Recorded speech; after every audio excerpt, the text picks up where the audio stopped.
আসসালামু আলাইকুম প্রিয় দর্শক, আওয়ামী লীগের ফিরে আসা অথবা শেখ হাসিনার ফিরে আসা এই বিষয়টা নিয়ে গত কদিন ধরে বিভিন্ন মিডিয়াতে নানা ধরনের কথাবার্তা শোনা যাচ্ছে। অনেকেই বলছেন, প্রথমে তো আমরা দেখলাম অন্তর্বর্তীকালীন সরকারের উপদেষ্টা মাহফুজ আলম উনি বিশাল একাধিক পোস্ট দিলেন ফেসবুকে যে আওয়ামী লীগ কীভাবে ফিরে আসছে, কেন ফিরে আসছে, কেন ফিরে এসেছে অথবা কেন ফিরে আসবে, এগুলি নিয়ে অনেক কাহিনী উনি বর্ণনা করলেন। সেগুলো নিয়ে আমি গতকালকে একটা ডিটেল একটা আলোচনা করেছিলাম এবং কালকে আমি একটা ছোট্ট কথা বলেছিলাম যে এই পোস্টের প্রেক্ষিতে ডক্টর আসিফ নজরুল অন্তর্বর্তীকালীন সরকারের আরও একজন উপদেষ্টা তিনিও কিছু কথা বলেছিলেন। তো তার কথা নিয়ে আমি আসলে ডিটেল কোনো আলোচনায় যাইনি, আজকে কিছুটা যাব। আবার একই সঙ্গে আমি গতকালকেই দেখলাম যে এই বর্তমান বিএনপি সরকারের তথ্য বিষয়ক যে উপদেষ্টা আছেন ডক্টর জাহেদুর রহমান, তিনিও কিছু কথা বলেছেন। ডক্টর জাহেদুর রহমান ওনার কালকের বক্তব্যের পর আজকে আবার ওই কথাগুলি আরও ডিটেইলে আজকে দেখলাম ওনার নিজের যে ইউটিউব চ্যানেল আছে জাহেজ টেক, সেই জাহেজ টেকে উনি আবার ডিটেইলে এটা বর্ণনা করলেন, এটা আজকে শুনলাম। তো আমি একটা জিনিস বুঝতে পারছি না যে সেটা হলো যে আওয়ামী লীগকে নিয়ে হঠাৎ সবাই এত কথা বলছেন কেন। হতে পারে একটা জিনিস, সেটা হলো যে আমরা দেখেছি দুদিন আগে ভারতের একাধিক মিডিয়াতে, বিশেষ করে আনন্দবাজার পত্রিকায় শেখ হাসিনার একটা ইন্টারভিউর মতো ছাপা, ঠিক ইন্টারভিউ না, শেখ হাসিনার সঙ্গে কথা বলে ওরা একটা রিপোর্ট প্রচার করেছে। সেই রিপোর্টটা আমি গতকালকে বলিনি কিছু, কারণ গতকালকে ওইগুলো নিয়ে আলোচনা করছিলাম। তো আজকে দেখলাম যেহেতু ডক্টর জাহেদুর রহমান ডিটেল ওই রিপোর্টটা নিয়ে কথা বললেন, তাই আমি বুঝলাম যে শেখ হাসিনার ওই বক্তব্য নিয়ে কথা বলা তাহলে কোনো ঝামেলা নাই। কারণ আওয়ামী লীগের উপর তো এক ধরনের রাজনৈতিক নিষেধাজ্ঞা আছে যে জয় বাংলা বলেও লোকজনকে ধরে নিয়ে যাচ্ছে। তো শেখ হাসিনার বক্তব্য যদি প্রচার হয় একদম টু দ্য পয়েন্টের দিকে বলে, তো সেটা আবার কোনো অন্যায়ের মধ্যে পরে আমি তো বুঝতে পারছি না। কারণ এটা তো নির্ভর করে আইন কোনটা হবে কোনটা হবে না, এটা তো বুঝতে পারি না যে কোনটা বললে আবার পলিটিক্স হয়ে যাবে কি না। কারণ জয় বাংলার মতো একটা নিরপরাধ স্লোগান, যেটা নাকি সবারই স্লোগান হতে পারতো, সেটা লেখার কারণে লোকজনকে ধরে নিয়ে পেটানো হচ্ছে, এটা আমরা দেখেছি। তাহলে এখানে কি হবে? আমরা কি শেখ হাসিনার বক্তব্যকে আলোচনায় আনতে পারবো? এটা নিয়ে কিন্তু দ্বিধাদ্বন্দ্ব ছিল। কিন্তু এটা দেখলাম যে আমাদের একটা পত্রিকা, একাধিক পত্রিকায় দেখলাম তারা এটা ছেপেছে বা জাহিদুর রহমান সাহেব কথা বলছেন, কাজে আমি এখানে কিছু কথা বলতেই পারি। দুটো জিনিস, শেখ হাসিনার কয়েকটা বক্তব্য আমি ওখান থেকে আপনাদেরকে পড়ে শোনাবো। উনি কি বলেছেন? উনি বলেছেন একটা জিনিস, সেটা হলো যে আমাকে 19 বার হত্যার চেষ্টা করা হয়েছে 2024 থেকে 2024-এর 21 আগস্টে গ্রেনেড হামলা করে তার দলকে নিশ্চিহ্ন করার চেষ্টা করা হয়েছে। তারপর উনি বলেছেন কিন্তু ধ্বংস করা যায়নি এবং সৃষ্টিকর্তা যেহেতু বাঁচিয়ে রেখেছেন, আমি দ্রুতই বাংলাদেশের মাটিতে ফিরব, মাথা উঁচু করে দেশে গণতান্ত্রিক পরিবেশ ফেরানোর গর্ব নিয়েই ফিরব। এই যে কথাটা বলেছেন, এই কথাটা নিয়ে দেখলাম ডাক্তার জাহিদুর রহমান মোটামুটি একটু রসিকতাই করলেন এবং উনি এটাকে অসম্ভব বললেই মনে করলেন। দেখুন, আমি একটা কথা বলি, রাজনীতিতে অসম্ভব বলে কিছু নাই, রাজনীতিতে অসম্ভব বলে কিছু নাই। আমি জাহিদুর রহমান সাহেবকে বলি, আপনি কি ভেবেছিলেন তারেক রহমান এভাবে মাথা উঁচু করে দেশে ফিরতে পারবেন? পারেননি, কিন্তু উনি তো ফিরেছেন। ওনার বিরুদ্ধে মামলা ছিল, সেই মামলা ওনাকে যাবজ্জীবন কারাদণ্ডও দেওয়া হয়েছিল, উনি তো দেশের প্রধানমন্ত্রী হয়েছেন। রাজনীতিতে অসম্ভব বলে কিছু নেই। আজকে যেটা আপনি ব্যাখ্যা করছেন, কালকে এই ব্যাখ্যা দেখবেন চেঞ্জ হয়ে যেতে পারে। কাজেই এত গ্যারান্টি দেওয়ার কিছু নেই, ভাবার চেষ্টা করেন। বরং আমি মনে করি চিন্তা করা দরকার যে কেন কি হয়, কোন ঘটনার পেছনে কি হয়। আজকে যেটা শেখ হাসিনা বলতেছেন, কেন বলতে পারছেন?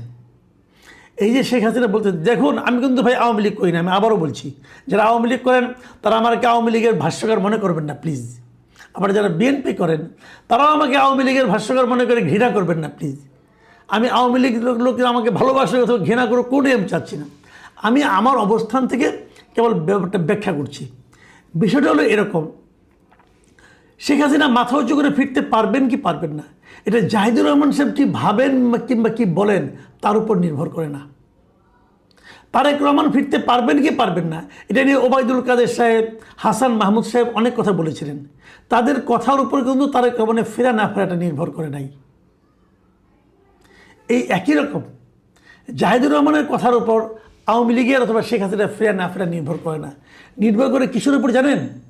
নির্ভর করে যারা সরকারে থাকবেন, এই জাহিদুর রহমান সাহেবরা, ওনারা কি আচরণ করছেন, ওনারা কথা বলতে যে কতটা বিনয়ের সঙ্গে বলছেন অথবা কতটা দম্ভের সঙ্গে বলছেন, ওনাদের কথা এবং কাজের কতটুকু মিল আছে, তার উপর নির্ভর করে।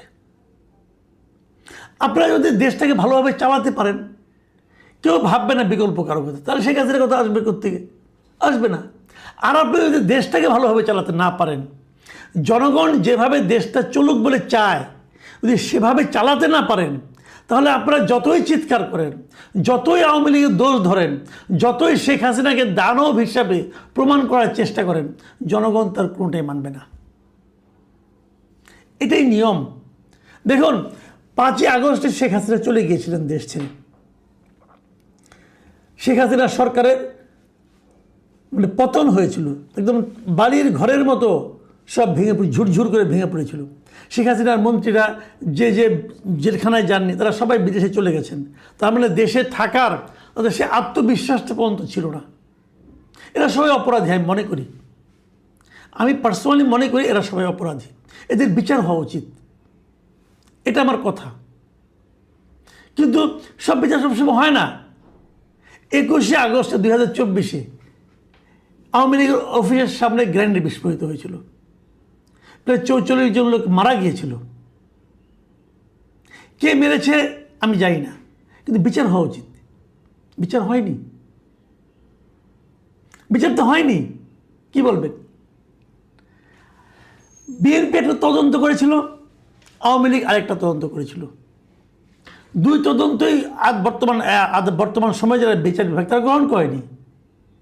বিএনপি তদন্ত রিপোর্টকে আওয়ামী লীগের সরকার গ্রহণ করেনি, আওয়ামী লীগ সরকারের তদন্ত রিপোর্টকে অন্তর্বর্তীকালীন সরকারের সময় যে বিচার বিভাগ তারা গ্রহণ করেনি।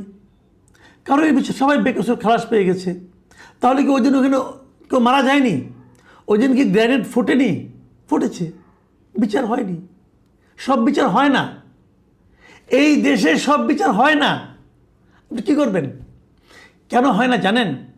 হয় না এই কারণে যে পরবর্তী সরকার যখন পূর্ববর্তী সরকারের চেয়েও ভয়ঙ্কর পরিস্থিতি তৈরি করে, পূর্ববর্তী সরকারের চেয়ে খারাপভাবে দেশ পরিচালনা করে, তখন পূর্ববর্তী সরকারের অনেক অপরাধ জনগণ ভুলে যায়।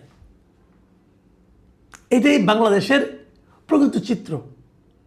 অন্তর্বর্তীকালীন সরকার যদি আওয়ামী লীগ সরকার যেভাবে দেশ চালিয়েছিল তার চেয়ে অনেক ভালোভাবে গণতান্ত্রিক প্রক্রিয়ায় সুস্থভাবে দেশটা চালাতে পারত, তাহলে শেখ হাসিনার কথা তো আগের সরকারের কথা কেউ মনেও করতো না।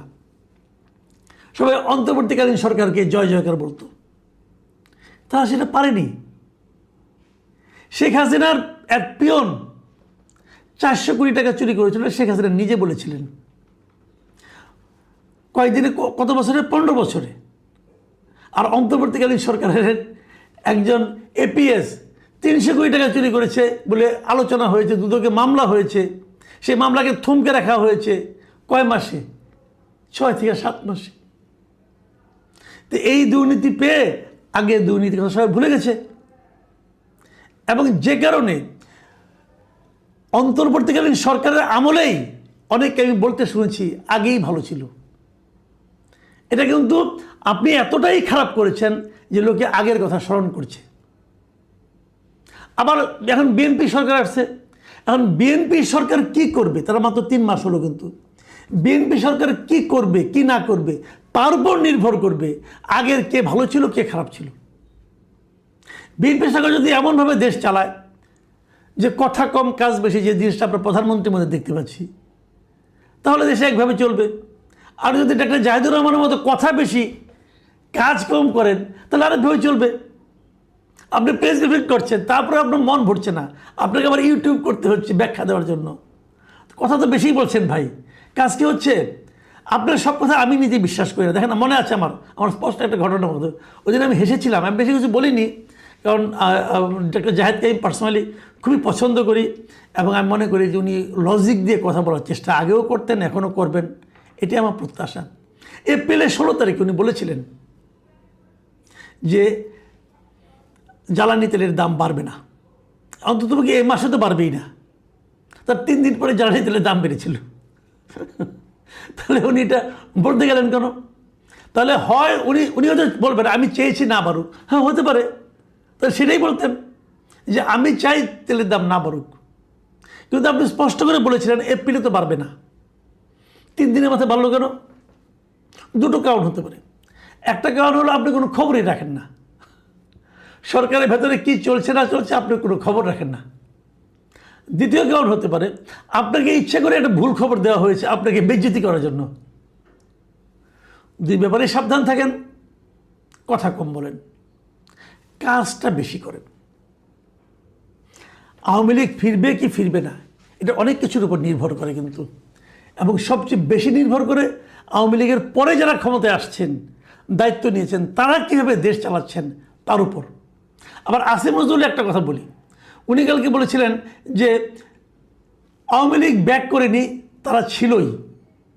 এটা একদম সত্য কথা। আসলে কিন্তু আওয়ামী লীগ ব্যাক করতে হবে না, আওয়ামী লীগ দেশে আছে। ডক্টর জাহিদুর রহমান বলেছেন যে কেন এখনও কিছু লোক আওয়ামী লীগ করে সমর্থন করে, উনি বুঝতে পারেন না। আপনি এটা বুঝতে পারবেন না, তখন আপনি তো আওয়ামী লীগকে দল মনে করেন না। তো আওয়ামী লীগকে আগে রাজনৈতিক দল মনে করেন, আপনি জামাতকে রাজনৈতিক দল মনে করেন কিন্তু আওয়ামী লীগকে মনে করেন না। ডক্টর জাহিদের জন্য আমারও একটু দুঃখ হয়। জামাত যদি রাজনৈতিক দল হতে পারে, আওয়ামী লীগ কারো নয়। যাই হোক, উনি দল মনে করেন না, কিন্তু উনি বলছেন যে আওয়ামী লীগ আছে, আসিফ নজরুল বলেছেন। কিন্তু আসিফ নজরুল আর কি বলেছেন যে তারা ছিল কিন্তু ব্যাক করছে তাদের দম্ভ, মিথ্যাচার আর মানুষকে বিভ্রান্ত করার দুঃসাহস। এই যে কথাটা উনি বলেছেন, এটা কিন্তু আমি বলবো যে এটা আওয়ামী লীগের কিন্তু দম্ভ, মিথ্যাচার, বিভ্রান্ত করার দুঃসাহস, এটা কিন্তু মানে আওয়ামী লীগের না, এটা হলো আওয়ামী লীগের সেই পতিত নেতৃবৃন্দের মধ্যে এই জিনিসটা আমি দেখতে পাচ্ছি। আমি আওয়ামী লীগকে পরামর্শ দেব, যে নেতৃবৃন্দ পালিয়ে গেছে দেশ ছেড়ে, তাদেরকে এনে আবার পুনঃস্থাপনের চেষ্টা যদি আপনারা করেন, আওয়ামী লীগের প্রত্যাবর্তন বিলম্বিত হবে। সিম্পল কথা আমি বলে শেষ করছি। প্রথমত 1 নম্বর, আওয়ামী লীগের ফিরে আসা না আসাটা নির্ভর করবে বর্তমানে অথবা আগামীতে যারা সরকার চালাবে তাদের সক্ষমতা অথবা অক্ষমতার উপর। নাম্বার 2, আওয়ামী লীগ যদি আবার ফিরে আসতে চায় তাহলে আওয়ামী লীগের যে পতিত নেতৃত্ব তাকে ত্যাগ করে ফিরতে হবে। পতিত নেতৃত্বকে আওয়ামী লীগ, এই দেশের মানুষ তো দূরের কথা, আওয়ামী লীগই গ্রহণ করবে না। এবং নাম্বার 3, রাজনীতি নিয়ে এত দ্রুত ভবিষ্যৎবাণী কেউ করবেন না।